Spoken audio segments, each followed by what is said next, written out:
exercising to burn calories, performing cardio workouts and counting calories while you're performing those cardio workouts purely to look at a number of calories burned during that session.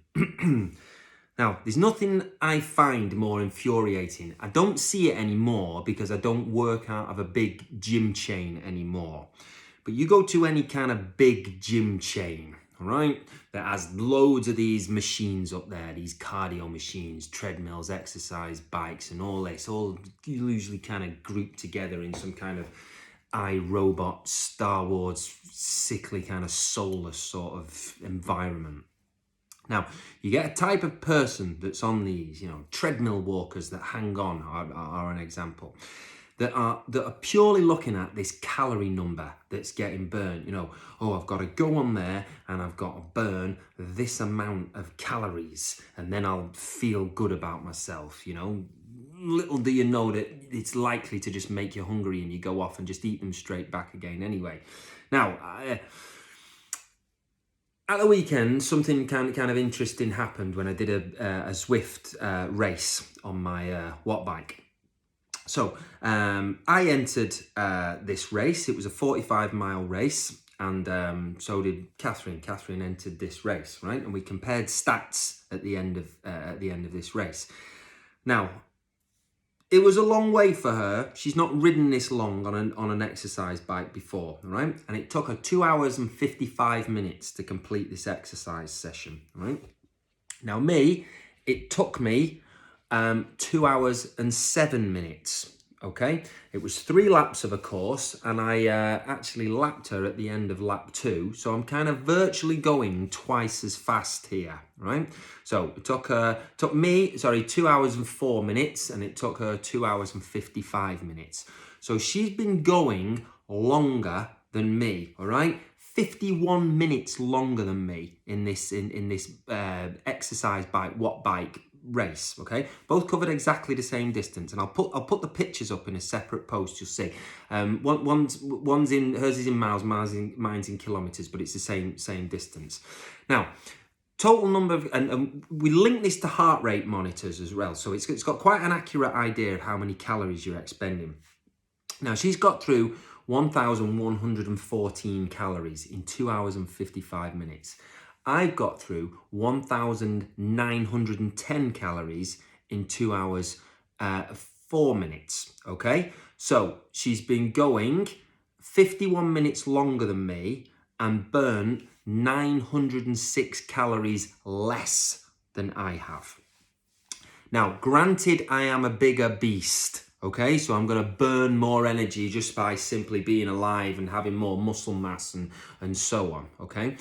But the crux of this here is in the amount of effort that we both put in to our respective races. Now, Catherine, she was just getting through it on a day, right? Wasn't really trying.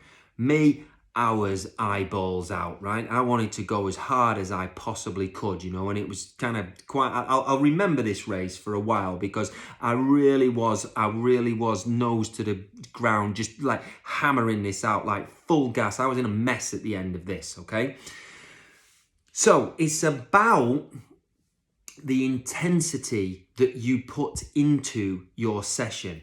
And this is why I'm always banging on about high intensity interval training and sprint training.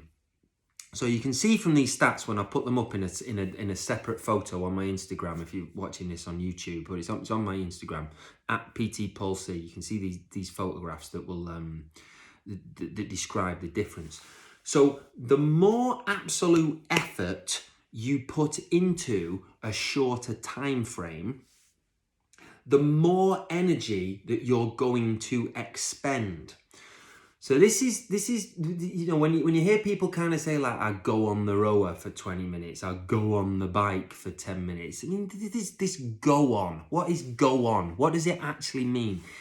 It matters what you do on the machine, okay? So if you are limited for time, you've only got a certain amount of time to perform your exercise, and you want to expend a lot of calories, then you're gonna have to work hard. You're gonna have to work hard for it. Now, this is all the kind of common sense here that comes around to it. You look at the people and the athletes that work the hardest.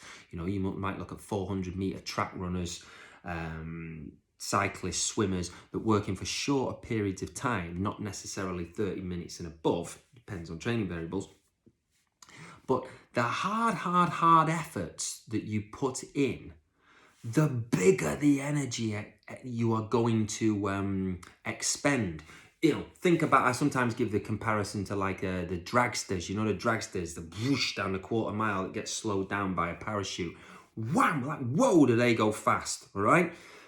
And it's just a ton of fuel that's getting dumped in that, rather than this kind of tepid going on for a long while, like on a little moped, kind of, 500 miles, expending nothing. And this is what you'll kind of see with these aerobic workouts and cardio workouts going on forever and ever and ever, expending really small amounts of energy instead of bam, get the work done and dump a ton of fuel on it. Now, there's another cool thing that happens as well. It's called EPOC, exercise post-exercise oxygen consumption. Look it up, all right? Now, I've forgotten a lot of the science around this, but it basically means the higher you ramp up your workouts, your body is clawing back, still burning energy after the session has finished, all right? So the more intense you make these, and they can be done aerobically on running, swimming, cycling, rowing, these kind of things. And it can be done with weightlifting as well. So multi-joint, multi-compound movements that will get you to expend an absolute ton of energy while you're doing them, a ton of calories while you're doing them. But it's the clawback afterwards, where your body is attempting to get itself back into homeostasis. I think that's the word. Getting itself back to normal, and all this excess fuel that is being burned after the sessions. This is why these really high intensity workouts are so important for that. Now, here's the thing about me, okay? This is how I train regular, and I've always trained like this. And as I'm starting to bang on about lately, the older I get in life, I'm starting to, looking at myself, I'm starting to realize I actually know what I'm talking about a little bit, because it kind of works. I have a low body fat percentage, I'm lean, I'm strong, and I'm extremely fit. And this is how I train, and I have trained like this for a long time. So if you could do a lot worse actually than tapping me up on this, because this is a way I like to get people to train as well. And providing you're not putting all that kind of fuel back in yourself afterwards, because warning, it can make you hungry and can make you thirsty, then you've got an extremely effective way of training. And I will say this about myself to give me the plug at the end of this. I am very confident in the training sessions that I deliver that will likely get you fitter than a lot of people's other training programs. Maybe some others that might, focus on body parts, and we're going to do this for the chest and this for the arms and these kind of things. One thing you will get from me is an absolute ton of fuel burned during your workout, because they are intense sessions, right? They're intense sessions. They burn a lot of energy.